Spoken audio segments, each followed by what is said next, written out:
Lectura de Sempre en Galiza. Castelao. Alumnado de segundo de bacharelato do IES Félix Muriel, 2021.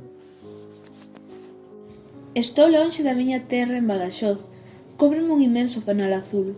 Atópome na torre de Espantaperros e vexo dende aquí as rúas ensariadas da cidade.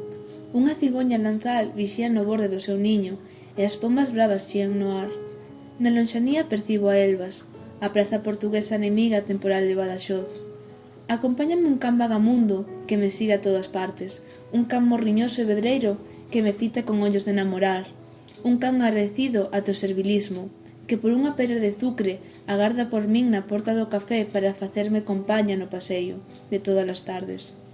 Este cativo animal dáme noxo e compaixón, e vendo tan famento, tan luxado e tan manso, paréceme un símbolo. Aquí se muere de asco hasta el obispo. Neste intre, sinto por primeira vez a necesidade de escribir para vós dende o desterro que me impuxeron. Non temades as meus arroutos sentimentais, porque xa deixei de ser mozo, e velaio que hoxe se me ocurre decirlles aos lectores de A Nosa Terra.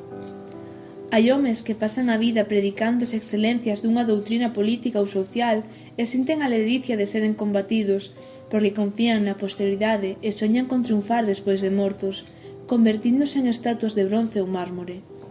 Pero se a idea de que predican botas axiña raíces no sentimento popular e se, por acaso, xurdís a ocasión de vela trocada en feito histórico para abrir unha época, entón veredes que os mesmos sementadores da teoría collen medo, e algúns son capaces de abandonaren os seus postos de honor.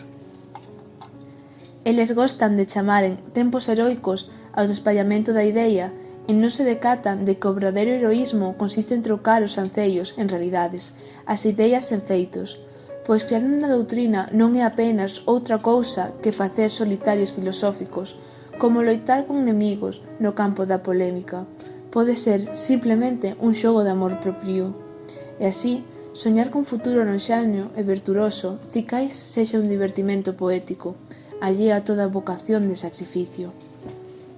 Cando un home sabe que a realización dunha idea vai producir a felicidade do seu pobo e a salvación da súa patria, non debe recuar ante a posibilidade do triunfo, aínda que a violencia dolorosa e sanguiñenta do parto lle produzca arrepíos. Porque o home que dubida e teme no intre de realizar o ideal que predicou e non ten coraxe para manterse no seu posto de perigo, ou é un farsante ou é un coitadiño. Un home que teña fe no ideal que propaga non debe resignarse a morrer sen velo realizado, a non ser que morra en loita polo seu ideal. E ainda direi máis, expoñéndome a que se dubide das miñas conviccións democráticas. Se o pobo non quixera enterarse do que lle convén e fixese desprezo do remedio que pode salvalo, haberá algún home de fe que deixase de impor ese remedio aínda pola forza. Se dispusese de poder para tanto? Porque un home de verdadeira fe nos ideais que predica e con coraxe para remediar as desventuras do pobo, vai cara ao triunfo cando se poida e como se poida.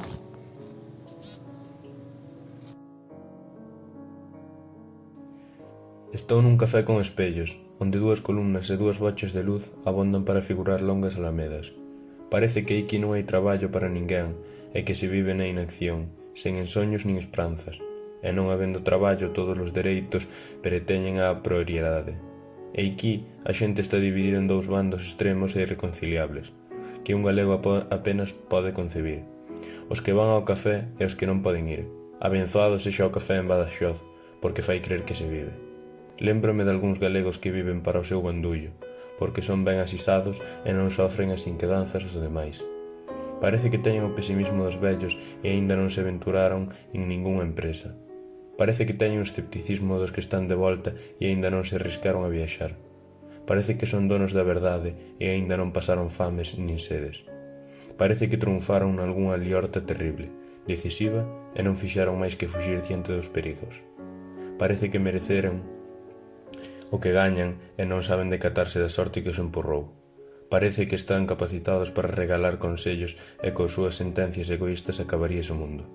Son como nenciudos, traballan con proveito e non conciben máis ideal que o de vivir con desafogo e sen dores no estómago. Estes son os que me dicían: por que te meteches en política? A política é unha cochinada e ti mellor estarías na túa casa, facendo arte. Son galegos e non conciben que Galiza poida salvarse cunha política honrada. Son galegos e non saben que Galiza necesita unha política súa para conquerir o desenrolo normal de súa economía. Son galegos e non se decatan da necesidade dunha política que garantice a vida da nosa cultura. Son galegos e non saben que temos un destino histórico que cumprir, na España e no mundo. Estes son os que din: eu non sinto a necesidade de falar galego, porque esa necesidade non se sinte no bandullo. Eu atópome ben onde poide vivir con desafogo, porque levan a patria na sola dos zapatos. Eu non creo en ninguén, porque tampouco creen en si mesmos. Eu renego da política, porque saben que a política dá disgustos.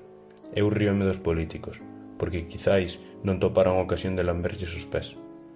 Eu non perteñezo a ningún partido, porque non queren comprometer a súa tranquilidade. Así son moitos galegos serios e sesudos na apariencia, que visten ben e saben impor respeto aos seus consocios de casino. Calquera día un destes galegos que non quer meterse en política pas de súpeto a ser directivo dunha entidade que defende intereses, e vedelo sentado nun banquete a carón de calquera político inmundo.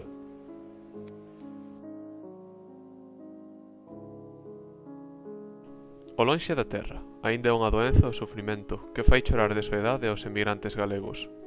Eu non podo negar que a padezo, pero xa non é pola lembranza dos eidos nativos, nin polos anceios de retornar ao seo da familia, senón pola ausencia da patria.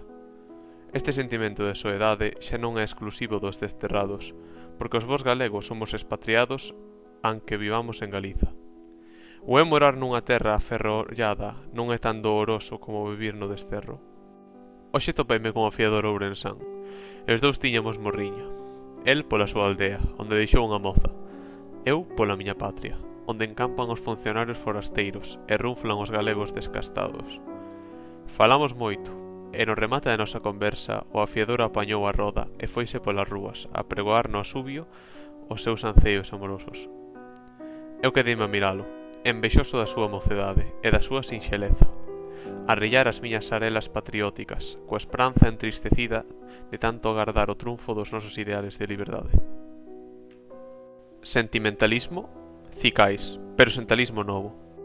Hai galegos tan amantes do seu terrón orixinario que dispois de emigraren, empurrados pola necesidade, retornan ataguidos pola querencia, coa mesma ledicia que senten aos cabalos cando retornan á corte. Eles levan as imaxes do seu mundo nativo e apéganse a elas con tan afervoada saudade que alcanzan a categoría de tipos de novela. Pero cando chegan de volta, síntense defraudados por atopar en Casanovas luz eléctrica e xente ben vestida. Quixeran non atopar ali nada do que viron de bo nos mundos alleos, para seren eles os importadores do progreso. Quixeren que a xente ficase como estaba, para seren eles os modelos de toda a mudanza. Quixeran que os adiantados do seu pobo natal se lle debesen á súa filantropía. Este amor egoísta e limitado, case que animal, de tan natural, aínda está moi lonxe de ser confundido co sentimento patriótico dos galeguistas. Para eles a terra é o berce onde nasceron, e engrandéceno até o punto de chamarlle España. Ali cantan os paxaros mellor que en ningures, e a lúa ten máis claridade. Ali dase o mellor pan, o mellor viño, a mellor auga e o mellor leite. Ali as festas madrugan con alboradas de gaita. Para eles, a terra é tan pequena que aínda non pode chamarse patria, aunque o amor que lles inspira sexa fundamental para un auténtico patriotismo. En troques para nós, os galeguistas, a terra é tan grande na súa extensión e na súa profundidade que non abondan os días dunha vida para coñecela, e amámola tanto que sollo pensamos en facela dela unha patria feliz. Agardemos un pouco máis, e a morriña dos desterrados galegos xa non será esa enfermedade sentimental que totalmente se cura con retornar aos eidos nativos, porque, queiras ou non, todos os galegos sentiremos este anceio grande e ledicioso de asistir ao resurtimento dunha patria que parecía morta.